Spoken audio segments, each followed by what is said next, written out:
اے سی بند کر دو تر میں کہا بھائی طفیل نے رومال لینا شروع کیتا ہے انہیں تھوڑی دیر بعد چادر لبنی نہ لبی تے نہ اٹھ جانا بہت سین لگنا ہے۔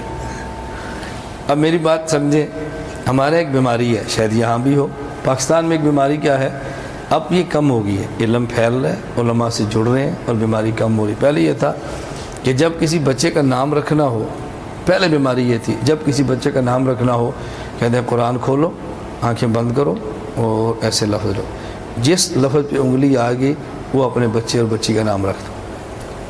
کیا جی ہم نے نام قرآن سے رکھا ہے، پہلے یہ بیماری تھی۔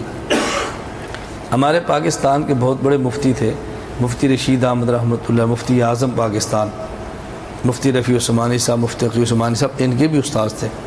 حضرت فرماتے تھے ایک بندے کے بیٹی پیدا ہوئی، اس نے ایسے آنکھ بند کی، قرآن کھولا، رکھا، اب نام انگلی کس پر آئی؟ اسرا، سبحان الذی اسرا بعبدہ، اسرا، اس نے بیٹی کا نام اسرا رکھ دیا۔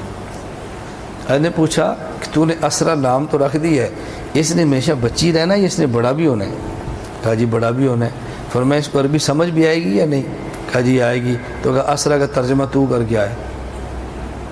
اسرا کا ترجمہ کیا ہے؟ سب جانتے ہیں، سبحان الذی، پاک ہے وہ اللہ جو رات کو لے گیا اپنے بندے کو۔ اسرا کا معنی ہے رات کو لے جانا۔ اور فرماتا ہے جب یہ بڑی ہوگی تو اسرا کا معنی ہوگا رات کو لے گیا، تو سوچے گی نا میرا نام پیو نے کیوں رکھے؟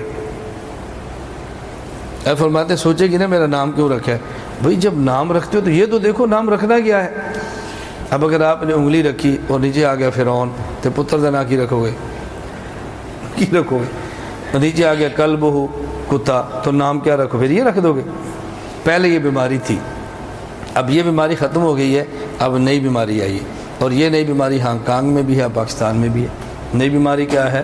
جب بھی بیٹا یا بیٹی پیدا ہوگی یا تو نام پوچھیں گے اپنی نانی سے، دادی سے، ماموں سے، خاندان کے بڑے آدمی سے، اس سے نام پوچھ کے رکھ لیں گے، پھر ہمیں فون کریں گے مولانا الیاس گمن صاحب۔ میں نے کہا جی ہمارے یہاں بیٹا پیدا ہوا تو اس کا نام نانی اماں نے یہ رکھا ہے، اس کا مطلب کیا ہے؟ نام نانی سے پوچھنا ہے، مطلب ہم سے پوچھنا ہے۔ میں نے کہا مجھے لوگ پوچھتے ہیں تو میں آگے جواب دیتا ہوں کہ میں تمہاری نانی کا نوکر ہوں، کیا مطلب؟ میں نے کہا نہ نانی رکھے، ماں نے میں دسا، میں تجھے نوکر رکھے؟ بھئی اگر میں عالم ہوں، میری آپ کے دل میں میری عقیدت ہے تو مجھ سے نام پوچھو نا۔ تو مولانا سے ہمارا بیٹا پیدا ہے، نام کیا رکھے؟ ہمارے بیٹی پیدا ہے، نام کیا رکھے؟ آپ کہتے ہیں نام دادی رکھے گی، ماں نہ تم رکھو۔ یہ ہمارے ذمہ تو نہیں کہ آپ کو ماں نے بتائے، نام ہم سے پوچھو نا۔ اچھا، اور اگر کوئی ہم سے نام پوچھ بھی لے، نیکی کرے جی مولانا صاحب سے پوچھ لو، پھر وہ کہتے ہیں مولانا صاحب نام بتاؤ، عبداللہ، نہیں عبداللہ یہ تو بڑا مشہور نام ہے، عبد الرحمن رکھ لو، یہ تو بہت معروف نام ہے۔ اب ہم 5-7 نام بتاتے جائیں گے، ان کو پسند نہیں آئے گا، آخر میں پتہ کیا کہیں گے؟ مولانا صاحب ایسا نام بتائیں جو پہلے کسی کا نہ ہو، ایسا نام بتائیں جو پہلے کسی کا۔ میں نے کہا یہ ایسا کام کرے گا انشاءاللہ جو پہلے آپ کے خاندان میں کسی نے نہیں کی۔ پھر آپ رونا یہ کیا مصیبت کھڑی ہوگی۔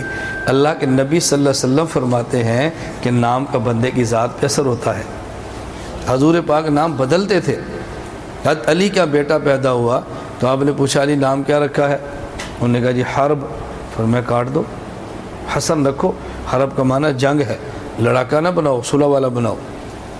پھر دوسرا بیٹا پیدا ہوا، علی نام کیا رکھا ہے؟ فرمایا حرب، علی تو جنگجو تھے نا۔ فرمایا نہیں، حرب نہیں رکھو، حسین رکھو۔ اب دیکھو رسول اللہ علیہ وسلم نام بدل رہے ہیں نا، اللہ کے نبی نام بدل دیتے تھے۔ تو میں عرض کر رہا ہوں پہلے پوچھتے نہیں ہیں، اگر پوچھ لیں تو پھر ایسا رکھو جو پہلے کسی کا نہ ہو۔ اس پر ایک چھوٹی سی بات یاد رکھ لو، حضرت عمر رضی اللہ تعالیٰ عنہ کے دور میں ایک شخص اپنے جوان بیٹے کو لے کر عمر کی خدمت میں آیا، یہ بڑا سننے والا واقعہ ہے۔ اس نے کہا کہ میرا جوان بیٹا ہے اور یہ میری بات نہیں مانتا، آپ اس کو کچھ تنبیہ فرمائیں۔ حضرت عمر نے پوچھا کہ تیرا ابا بات ٹھیک کہتا ہے؟ اس نے کہا جی بالکل ٹھیک ہے۔ حضرت عمر رضی اللہ عنہ کی عادت مبارک تھی کہ انہیں درہ رکھا ہوتا تھا اور نقد سزا دیتے تھے، حضرت عمر کی عادت تھی۔ اس نوجوان بیٹے نے کہا امیر المومنین میرے ابا جی نے بات ٹھیک فرمائی ہے، آپ نے سن لی ہے، مجھے سزا دیں لیکن میری بات بھی سن لیں۔ عدالت دونوں کی بات سنتی ہے پھر فیصلہ کرتی ہے۔ فرمایا آپ کیا کہتے ہو؟ اس نے کہا میرا سوال یہ ہے کہ ابا جی کے میرے اوپر حق ہیں جو میں ادا نہیں کرتا۔ عرفان پتر بند کر دے، سنیں سمجھا کرو گل۔ یہ جو ریکارڈنگ کرنے والے یہ سمجھتے ہیں کہ ایسا سننا نہیں صرف ریکارڈ کرنا ہے، اور میں ان کو سمجھاتا ہوں کہ آپ بھی سنو، یہ بڑا ضروری بات ہے نا، آپ بھی سنو۔ اس نے کہا پہلے میرا حق تھا نا باپ کے اوپر، پھر باپ کا حق ہے میرے اوپر۔ پھر میں تو بات کر۔ اس نے کہا میرا پہلا حق یہ تھا میرا ابا نیک عورت سے شادی کرتا تاکہ میری ماں نیک ہوتی۔ ابا جی سے پوچھو شادی کی تھی جب ہم نکاح کرتے ہیں کبھی ہم یہ سوچتے ہیں؟ ایمان سے بتاؤ ہم کیا سوچتے ہیں؟ میری چوائس کیا ہے، میری خواہش کیا ہے، مجھے لڑکی ایسی چاہیے۔ کبھی سوچا ہے کہ میرے بچوں کی ماں ایسی چاہیے؟ جب شادی کو 20 سال گزرتے ہیں، بچہ 18 سال کا ہوتا ہے، پھر پریشان ہوتے ہیں۔ اگر شادی کے وقت یہ سوچا ہوتا اس نے ماں بننا ہے، مجھے گھر میں ماں کیسی چاہیے، پھر آپ کی ترجیح اور ہوتی۔ آپ نے 20 سال بعد کا نہیں سوچا، آپ نے ابھی کے جذبات دیکھے ہیں، اس عمر میں مجھے کیسی لڑکی چاہیے، وہ نیک ہو یا ابا دو چھوڑو، بس میرے جذبات کی تسکین کیسے ہو سکتی؟ انہوں نے کہا میرا پہلا حق یہ تھا میری ماں نیک ہوتی۔ میرے ابا جی سے پوچھو یہ بیوی کیسی لائے۔ میرا دوسرا سوال یہ، میرے ابا جی میرا حق تھا میرا یہ نام اچھا رکھتے۔ ابا جی سے پوچھو میرا نام کیا رکھا ہے۔ فرمایا کیا رکھا ہے؟ اس نے کہا جول، جیم عین لام، جول عربی زبان میں گٹر کے گندے کیڑے کو کہتے ہیں۔ کیا جی نام کا تو اثر ہوتا ہے نا۔ میرا تیسرا حق یہ تھا کہ میرا ابا مجھے دین پڑھاتا۔ میرے والد سے پوچھو مجھے کتنا دین پڑھایا۔ تو نے کہا بابا جواب دو۔ کہا جی میرے بیٹے کی تینوں باتیں ٹھیک ہیں۔ فرمایا پھر چلے جاؤ، پہلے ان کا حق ادا کرو پھر ان سے حق کا مطالبہ کرو۔ ہم بیوی کیسے لاتے ہیں ہمیں اچھی طرح پتہ ہے، بیٹے کا نام کیا رکھتے ہیں ہمیں اچھی طرح پتہ ہے، بیٹے کو پڑھانے کے لیے کہاں بھیجتے ہیں ہمیں بڑی اچھی طرح پتہ ہے۔ آپ اس کے علاقے مسلمانوں کتنی آبادی ہے اور اسکول کتنا بڑا ہوگا اور یہ مدرسہ کتنا چھوٹا ہوگا، کتنے لڑکے وہاں جاتے ہوں گے، کتنے یہاں آتے ہوں گے، سکول کی فیس کتنی ہوگی، ان کی فیس کتنی ہوگی، آپ خود فیصلہ کریں۔ پھر آپ توقع رکھیں کہ میں بوڑھا ہو جاؤں تو میرا بیٹا میرے پاؤں دبائے، یہ بڑا مشکل ہے۔ میں بوڑھا ہو جاؤں تو میرا بیٹا ہسپتال لے کر جائے، یہ بہت مشکل ہے۔ یہ پھر توقع نہ رکھو، جو پھل آپ نے بویا ہے وہی پھل آپ نے کاٹنا ہے۔ ہم بوتے اور ہیں کاٹتے اور ہیں، گندم بوئیں مکئی نہیں نکلتی۔ یہ بالکل ذہن، کیکر کا درخت لگائیں اس پر سیب کبھی نہیں لگتا۔ ہم کیکر لگاتے ہیں اور بعد میں کہتے ہیں سیب بڑھاپے میں کھائیں، یہ نہیں ہو سکتا۔ آپ نے بڑھاپے میں کانٹے ہی کھانے ہیں، پھر یہ نہیں ہو سکتا۔ ہاں اللہ کسی کے مقدر میں کوئی ایسی رکھ دے کہ گندی جگہ سے اولاد نیک ہو جائے، اللہ کے خزانوں میں کمی نہیں ہے، باقی ہم اولاد کو خراب کرنے میں کمی نہیں کرتے۔ میں غلط بات کہہ رہا ہوں؟ ہم اولاد کو خراب کرنے میں کمی نہیں کرتے۔ اگر آپ کا بچہ اسکول پڑھتا ہے، اتوار کو چھٹی ہے، کبھی آپ نے کہا آج اتوار کو چھٹی ہے اس کو مولانا صاحب کے پاس لے جائیں، آج چھٹی کا دن ہے، ویسے تو مدرسے نہیں آتا، اس کے لیے دعا فرما دو، اس کے سر پہ ہاتھ رکھ دو۔ اس بچے کو $100 دیتے اور اس کے ہاتھ سے کہتے بیٹا تو نے مدرسے میں دینے۔ یہ غلہ پڑا ہوا ہے، مجھے نہیں پتہ ہے کہ میں سمجھا رہا ہوں، پڑا ہوا ہے، اپنے بچے سے کو بیٹا یہ $100 اس میں تم نے ڈالنا ہے۔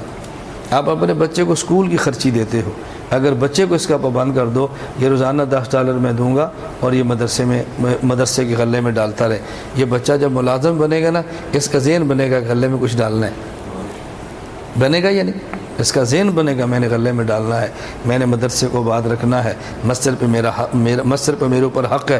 یہ بچہ آپ کے لیے صدقہ جاریہ بن جائے گا۔ ہم بچے کے اسکول کا خیال رکھتے ہیں، چھٹی کا خیال رکھتے ہیں، ناشتے کا خیال رکھتے ہیں، کھیل کا خیال رکھتے ہیں، ساری فریشمنٹ اس کی ڈھونڈتے ہیں، اور یہ نہیں سوچتے جب میں بوڑھا ہوں گا تو یہ جوان کیسا ہوگا، اور میں مر جاؤں گا تو اس کی زندگی کیسی ہوگی، میرے مرنے کے بعد میری اولاد کا کیا بنے گا، کبھی نہیں سوچا۔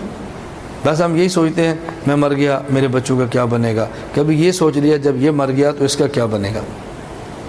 میں گزارش کر رہا ہوں کہ ہم ان باتوں پر توجہ نہیں دیتے تو اولاد بگڑتی ہے، لیکن بگاڑنے میں والدین کا ہاتھ بہت زیادہ ہے، بہت زیادہ ہے۔ ہمیں غور کرنا چاہیے کہ ہم نے کیا جرم شروع کیا ہے۔ اللہ اس مسئلے کو آباد فرمائے۔